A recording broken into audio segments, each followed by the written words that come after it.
চলে আসলাম বাংলা মসজিদে। মালয়েশিয়াতে বাংলাদেশি ভাইয়েরা নিজ অর্থায়নে মসজিদটি নির্মাণ করেছেন তাদের শ্রমের কাজের টাকা দিয়ে। এখানে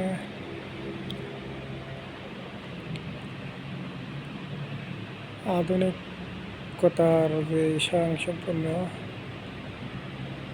যে জিনিসগুলি থাকা দরকার, ক্যাটাগরি থাকা দরকার, সবই আছে। চতুর্পাশে ক্যামেরা আছে, এই যে ক্যামেরা একটা জ্বলতেছে, যেটা ক্যামেরা, এবং ইয়ারফোন আছে এই পাশে একটা, এই পাশে একটা, এই পাশে একটা, এই পাশে একটা, 4টা ইয়ারফোন আছে, এবং এই কোণাতে আবার আরেকটা সিসি ক্যামেরা আছে। বাংলাদেশের বাইরে সবাই এখানে নামাজ পড়ে 9টা 15 বাজে, 9:30টায় জামাত। সবাই ধরনের নামাজ পড়ার জন্য চলে আসলাম এই মসজিদে।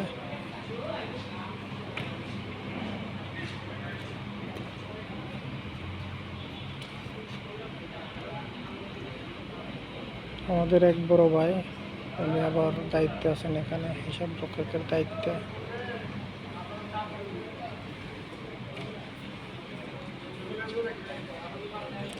আস্তে আস্তে মুসল্লিদের আগমন ঘটতেছে। এর পাশে হচ্ছে দ্বিতীয় স্তর।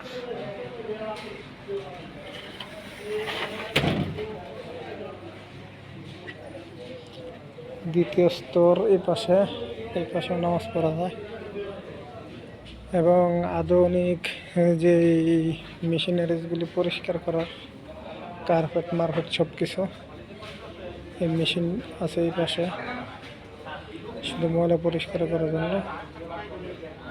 এবং যারা ইত্তেকাফে বসে বা ওই যে পাবলিক জামাতে আসে, তাদেরকে হরফ জানানোর জন্য বোর্ড আছে, ব্ল্যাকবোর্ড। এখানেও একটা এসি আছে অবশ্য। ওই পাশে আবার আছে আরেকটা এসি, 3টা এসি আছে। এই পাশে 4টে এসি আছে, এই পাশেও 4টে এসি, এই পাশে একটা,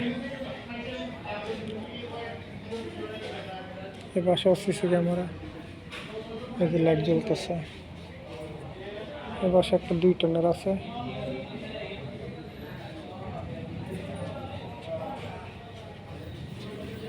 ফ্যান আছে, যে ইফতারের জন্য যে তরমুজ স্টকে রাখা হয়েছে, এগুলো হচ্ছে কালকে ইফতারের জন্য আনা হয়েছে।